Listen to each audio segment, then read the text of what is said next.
आज की प्रमुख अंतर्राष्ट्रीय खबरों को, उससे पहले एक नजर आज की हेडलाइंस पर। इसरो नासा के निसार मिशन की उल्टी गिनती शुरू। इसरो प्रमुख बोले पूरी दुनिया को होगा लाभ। फर्जी दूतावास चलाने वाले हर्षवर्धन जैन के पास थे 12 डिप्लोमेटिक पासपोर्ट। 10 साल में घूम आया था 40 देश।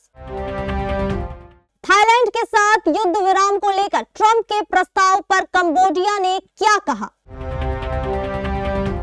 अमेरिका मिशिगन के सुपरमार्केट में चाकूबाजी की घटना, 11 लोग घायल। गाजा में मदद सामग्री गिराए जाने की इजराइल की घोषणा को नाकाफी क्यों बताया जा रहा है।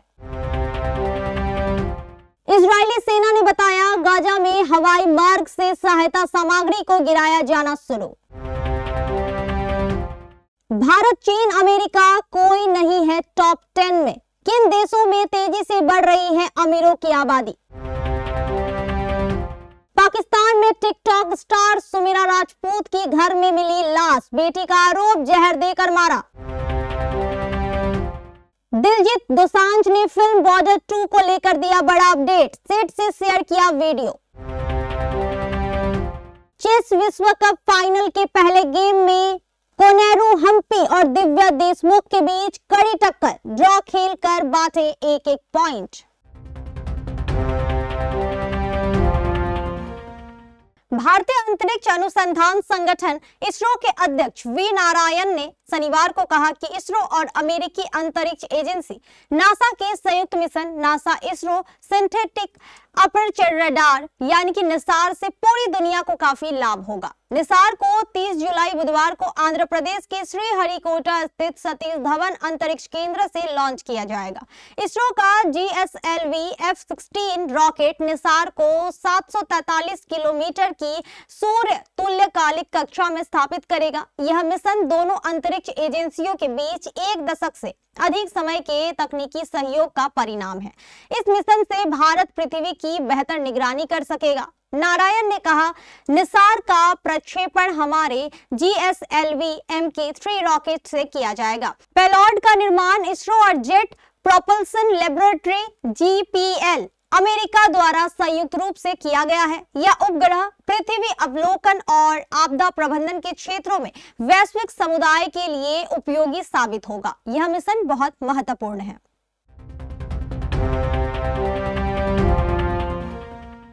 गाजियाबाद के कवि नगर में फर्जी दूतावास चलाने वाले हर्षवर्धन जैन की गिरफ्तारी के बाद हर रोज नए खुलासे हो रहे हैं। जैन इस वक्त न्यायिक हिरासत में है और कवि नगर पुलिस स्टेशन में उसके खिलाफ विभिन्न धाराओं में केस दर्ज किए गए हैं।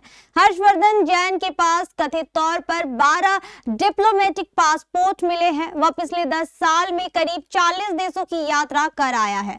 उसने केवल UAE की ही 30 से अधिक बार यात्रा की है। पुलिस ने उसके पासपोर्ट जब्त कर लिए हैं और उसे हिरासत में लेने की तैयारी है। इंडियन एक्सप्रेस के मुताबिक हर्षवर्धन जैन ने UK, UAE, मॉरिशस, तुर्की, France, Italy, Bulgaria, Cameroon, Switzerland, Poland, Sri Lanka और बेल्जियम जैसे देशों का दौरा किया था। दरअसल हर्षवर्धन जैन ने गाजियाबाद के बेहद पॉश इलाके कविनगर में एक किराए की कोठी ले रखी थी। यहाँ वह अलग अलग फर्जी देशों के नाम पर दूतावास चलाता था। उसने खुद को ऐसे ऐसे देशों का राजनयिक बता रखा था जो असल में दुनिया में कहीं है ही नहीं।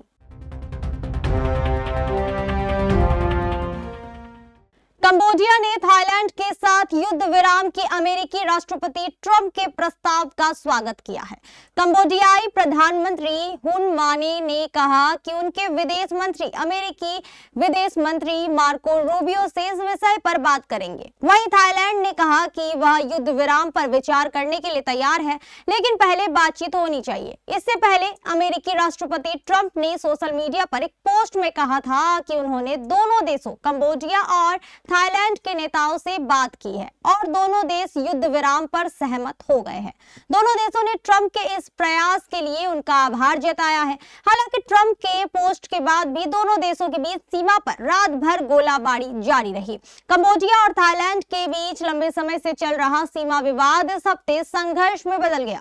3 दिनों के संघर्ष में दोनों देशों के 30 से अधिक लोगों की मौत हुई है।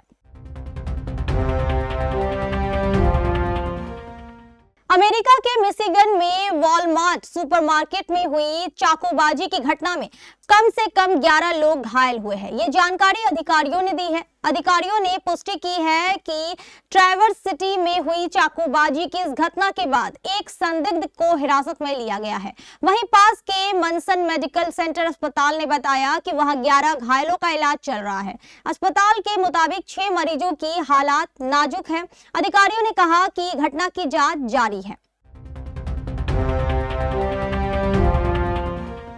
सहायता एजेंसी के नेताओं ने गाजा में इजराइल की ओर से हवाई मार्ग से राहत सामग्री गिराए जाने को ध्यान भटकाना करार दिया है। इन नेताओं का कहना है कि इससे गाजा में गहराता भूखमरी का संकट दूर नहीं हो पाएगा। इंटरनेशनल रेस्क्यू कमेटी के किरण डोनेली ने कहा है कि हवाई मार्ग से सहायता सामग्री गिराकर कभी भी जरूरी मात्रा या गुणवत्ता वाली सहायता मुहैया नहीं कराई जा सकती।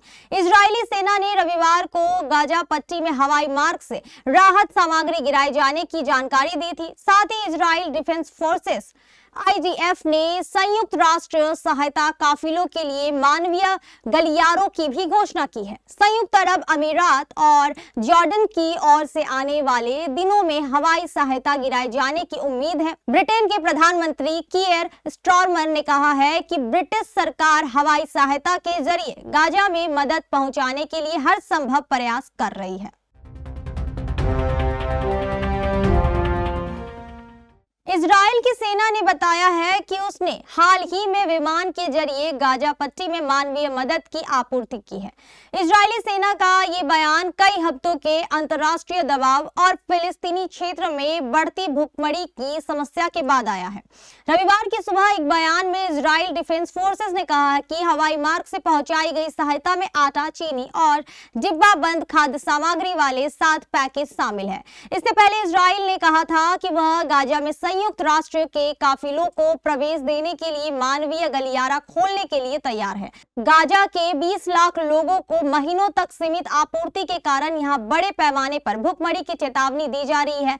वहीं इजराइल ने जानबूझकर भूखमरी फैलाने के दावों का खंडन किया है।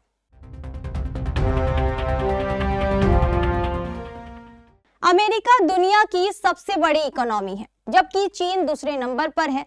इसी तरह भारत की इकोनॉमी दुनिया में सबसे तेजी से बढ़ रही है। लेकिन दुनिया में जिन 10 देशों में अमीरों की संख्या सबसे ज्यादा तेजी से बढ़ रही है, उनमें भारत, चीन और अमेरिका का नाम नहीं है। UBS ग्लोबल वेल्थ रिपोर्ट 2024 के मुताबिक इस लिस्ट में पहले नंबर पर ताइवान है। चीन से सटे इस देश में अमीरों की संख्या सबसे ज्यादा तेजी से बढ़ रही है। इस देश में 76,000 लोगों की वेल्थ $10 लाख से अधिक है, जबकि एवरेज वेल्थ पर एडल्ट $3,12,075 है। ताइवान की आबादी करीब 2.31 करोड़ है। UBS ग्लोबल वेल्थ रिपोर्ट 2024 के मुताबिक जिन देशों में अमीरों की आबादी तेजी से बढ़ रही है, उनमें तुर्की दूसरे नंबर पर है। कभी यूरोप का बीमार कहे जाने वाले तुर्की ने हाल के वर्षों में गजब की प्रगति की है।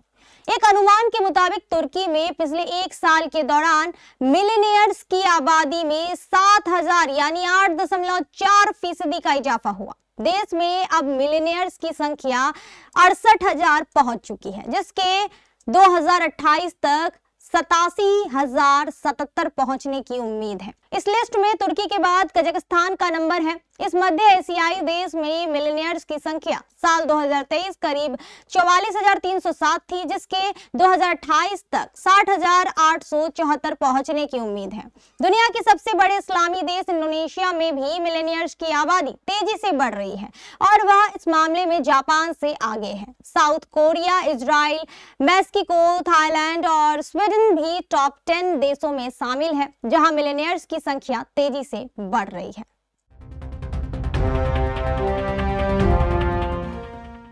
Pakistani TikTok content creator Sumira Rajput की संदिग्ध परिस्थितियों में मौत हो गई। टिकटॉकर सुमीरा की लाश सिंध के घोटकी जिले के बागो इलाके स्थित अपने घर में मिली है।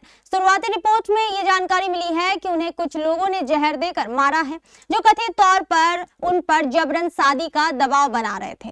जियो न्यूज के मुताबिक सुमीरा राजपूत की 15 वर्षीय बेटी है, वो भी एक टिकटॉक क्रिएटर है। बेटी ने आरोप लगाया है कि कुछ लोगों ने सुमीरा को जहरीली गोलियां दी थी, जिससे उसकी मां की मौत हो गई। बता दें कि सुमीरा राजपूत पाकिस्तान में एक जानी मानी कंटेंट क्रिएटर थी, जिसके टिकटॉक पर 58,000 से ज्यादा फॉलोअर्स और 10 लाख से ज्यादा लाइक्स थे। जानकारी के मुताबिक पुलिस ने 2 लोग बाबू राजपूत और मोहम्मद इमरान को हिरासत में ले लिया है। घोटकी जिले के पुलिस अधिकारी अनवर शेख ने बेटी के दावे की पुष्टि की है, लेकिन अभी तक कोई FIR दर्ज नहीं की गई है। पुलिस फिलहाल इस बात की जांच कर रही है कि कहीं इसमें कोई गड़बड़ी तो नहीं है।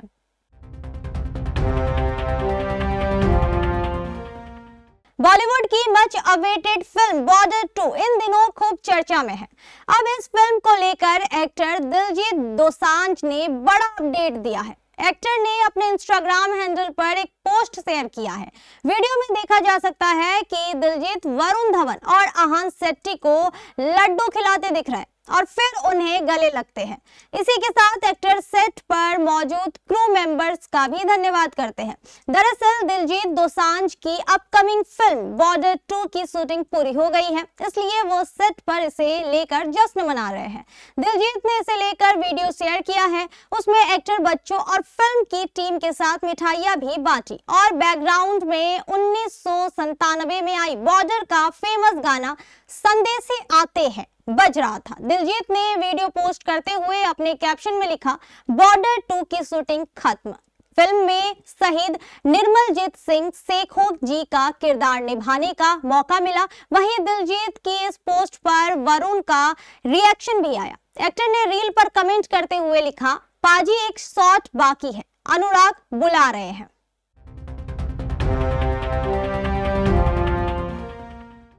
युवा भारतीय अंतर्राष्ट्रीय मास्टर दिव्या देशमुख ने शनिवार को फिडे महिला विश्व कप फाइनल के पहले गेम में धैर्य का शानदार प्रदर्शन करते हुए दिग्गज कोनेरू हम्पी को बराबरी पर रोका। विश्व रैपिड चैंपियन हम्पी का इस ड्रॉ के बावजूद पलड़ा भारी होगा, क्योंकि वहां काले मोहरों से खेल रही थी। 2 गेम के इस मिनी मैच में क्लासिकल शतरंज नियमों के तहत दूसरे और अंतिम गेम में हम्पी सफेद मोहरों से खेलेंगी। यह मुकाबला भी अगर बराबरी पर छूटा तो विजेता का निर्धारण करने के लिए कम अवधि के गेम खेले जाएंगे। शुरुआती गेम में दोनों खिलाड़ियों के बीच कड़ा संघर्ष देखने को मिला, लेकिन दोनों अपने मौकों को भुनाने में नाकाम रहे। 19 साल की दिव्या पर हम्पी ने शुरुआत में दबाव बना दिया था, लेकिन नागपुर की खिलाड़ी ने जल्द ही वापसी की और कंप्यूटर के मुताबिक 14वें चाल के बाद दिव्या का पलड़ा भारी था। हम्पी ने हालांकि अनुभव का इस्तेमाल करते हुए मैच पर अपनी पकड़ कमजोर नहीं होने दी। चीन के खिलाड़ियों के बीच हो रहे तीसरे स्थान के प्लेऑफ में पूर्व महिला विश्व चैंपियन झोंगई टेन और शीर्ष वरीयता प्राप्त लेई डिंजगी भी बराबर पर छूटा। दिव्या और हम्पी के बीच फिडे महिला विश्व कप 2025 का फाइनल शनिवार 26 जुलाई से शुरू हुआ है। फाइनल में 2 क्लासिकल गेम होंगे। पहला गेम 26 जुलाई खेला गया, जो कि ड्रॉ पर छूटा। वहीं दूसरा गेम 27 जुलाई रविवार को खेला जाना है। दिव्या और हम्पी के बीच अगर दोनों गेम ड्रॉ हो जाता है तो फिर टाई ब्रेक सोमवार को खेला जाएगा। बता दें कि क्लासिकल फॉर्मेट में हर खिलाड़ी को पहले 40 चालों के लिए 90 मिनट मिलेंगे, जिसके बाद बाकी के गेम के लिए अतिरिक्त 30 मिनट दिए जाएंगे, जिसमें पहली चाल से 30 सेकंड का इंक्रीमेंट होगा।